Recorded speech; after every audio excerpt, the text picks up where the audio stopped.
Sir పాప లేవలేదు, breakfast కూడా చేయలేదు, స్కూల్కి వెళ్ళదంట.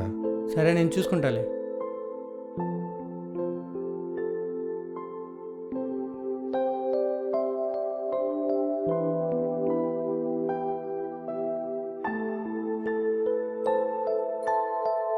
చిరి లేమ్మా తల్లి. డాడీ బంగారు తల్లి. ఏంటమ్మా బ్రేక్ఫాస్ట్ చేయలేదు, స్కూల్కి వెళ్ళలేదు, ఏమైంది? నేను తిన్నాను, స్కూల్కి వెళ్ళను. ఎందుకు? నేను కొత్త స్కూల్లో జాయిన్ అవుతా డాడీ. ఇప్పుడున్న స్కూల్కి ఏమైంది? నాకు ఆ స్కూల్ నచ్చడం లేదు డాడీ. ఎందుకమ్మా? మరే నా ఫ్రెండ్ మా స్కూల్ మానేసింది డాడీ. అయ్యో అలా అయిందా? ఏం చేస్తాం, మరొకరి ఫ్రెండ్గా చేసుకో. అలా ఎలా డాడీ? Okay cool. డాడీ ఏంటమ్మా? నన్ను చందమామ బడిలో జాయిన్ చేయి డాడీ.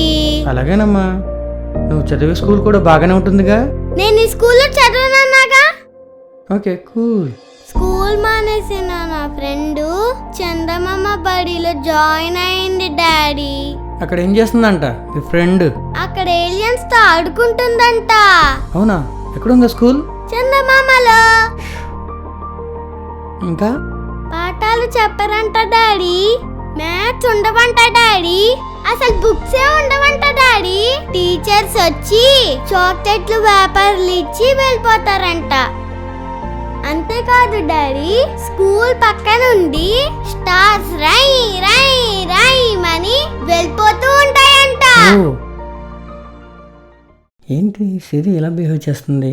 సరేనమ్మా, బ్రేక్ఫాస్ట్ చేసి ఆడుకో, నేను ఆ స్కూల్ గురించి ఎంక్వైరీ చేస్తా.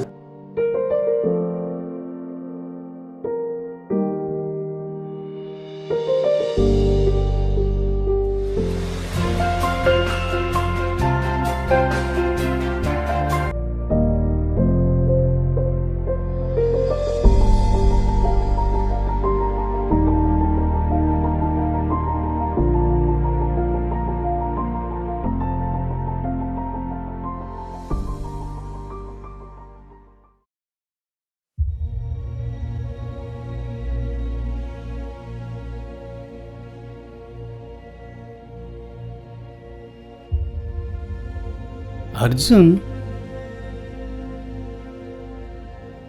మీ పాప గురించి తర్వాత మాట్లాడదాం. నేనొక 12 ఏళ్ల అబ్బాయి కథ చెప్తాను, జాగ్రత్తగా విను. చెప్పండి సార్. నెల రోజుల క్రితం ధర్మేంద్ర అనే నార్త్ ఇండియన్ వాళ్ళ అబ్బాయి కార్తీక్తో నా క్లినిక్కి వచ్చాడు. అప్పుడు వాడి వయసు 12 ఏళ్ళని చెప్పాడు. తీరా చూస్తే వాడి గెటప్ ఎలా ఉందో తెలుసా? చేతికి పెద్ద వాచ్, వాడి కళ్ళకి గగుల్స్. వాడు నన్ను చాలా కేర్లెస్గా చూశాడు అర్జున్. అప్పుడు అనిపించింది వీడి వయసుకి వీడి ప్రవర్తనకి సంబంధం లేదేంటా అని. అప్పుడు చెప్పాడు వాళ్ళ నాన్న, వీడు గత కొంతకాలంగా ఇలాగే ప్రవర్తిస్తున్నాడు సార్ అని. వాడితో స్నేహం చేయడానికి నాకు 10 రోజులు పట్టింది. ఆ తర్వాత వారం రోజులకి వాడు హాయిగా స్కూల్కి వెళ్ళిపోయాడు. అసలు వాడి ప్రాబ్లం ఏంటి డాక్టర్? పెద్ద ప్రాబ్లమే లేదు అర్జున్. వాడు 7వ తరగతి చదువుతున్నప్పుడు వాడికి ఏమైందో తెలియదు. వాడు స్కూల్ మానేసి రౌడీలాగా మెడలో కర్చీపులు కట్టుకునేవాడు. ఇంకా ఏవో పిచ్చి పిచ్చి పనులన్నీ చేసేవాడంట. వాడితో స్నేహం చేయడానికే నాకు 15 రోజులు పట్టిందనుకో.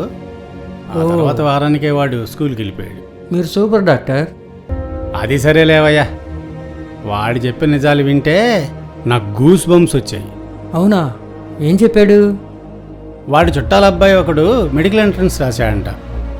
వాడికి సీట్ రాలేదు. వాళ్ళ నాన్నాడిని కొట్టాడంట. వాడి బాధతో సూసైడ్ చేసుకున్నాడు. డామిట్.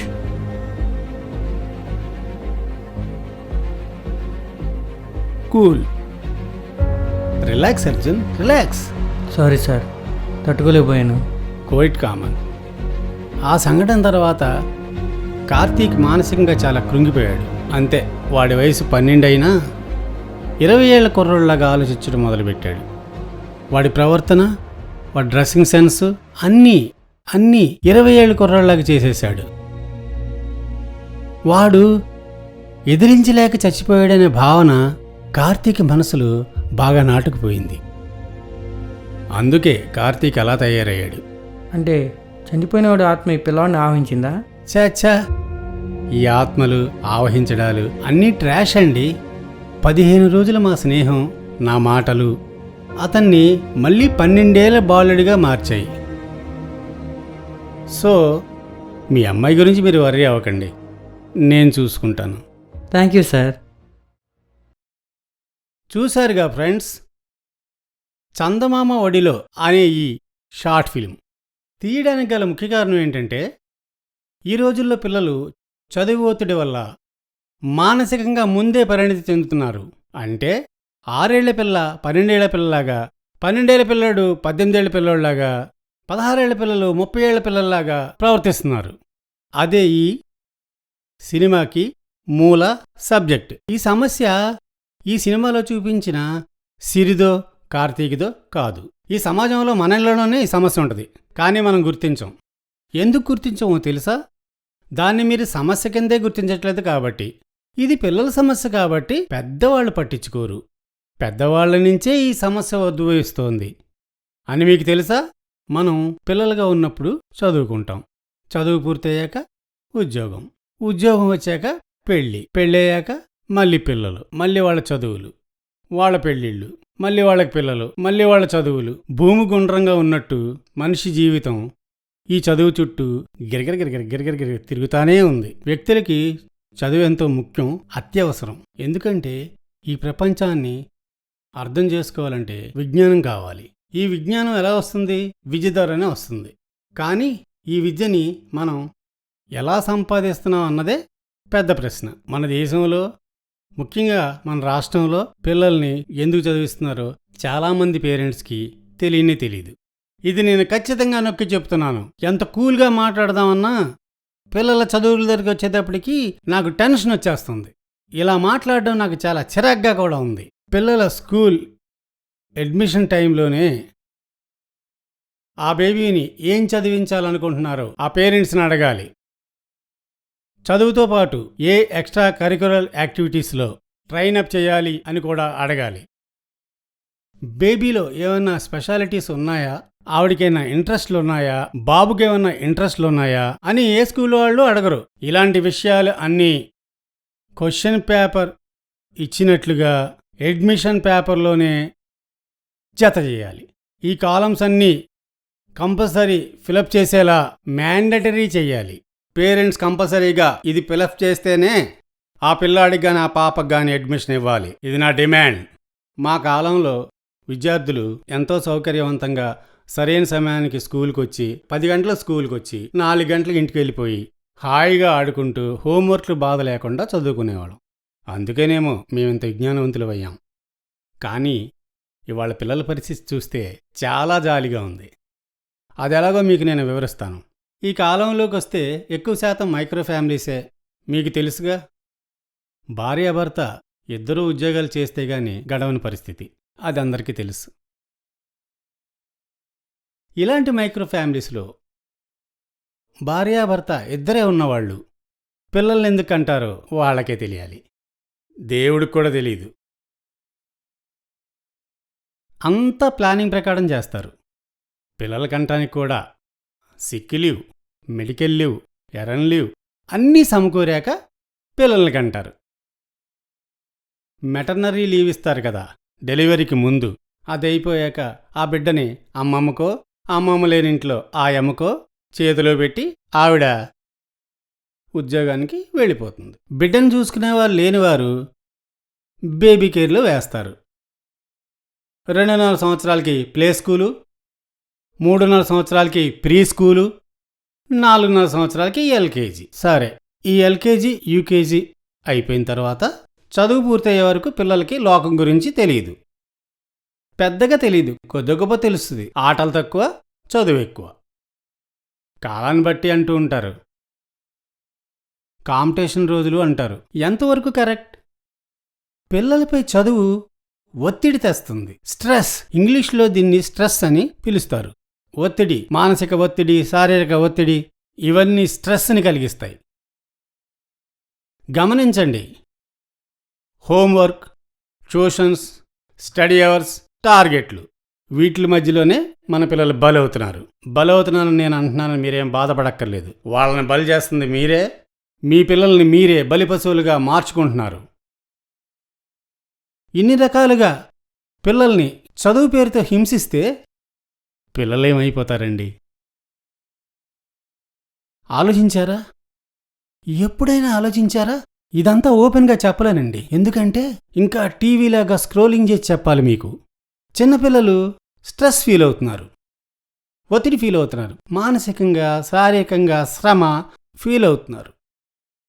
చిన్న వయసులో పెద్దవారిలాగా ప్రవర్తించడం, మొండి పట్టు పట్టడం, వస్తువుల్ని పగలగొట్టడం ఇలాంటి పనుల ద్వారా తమ ఒత్తిడిని తగ్గించుకుంటున్నారు. అంటే వాళ్ళ ఫ్రస్ట్రేషను ఏదో ఒకటి చేసి తగ్గించుకుంటున్నారు.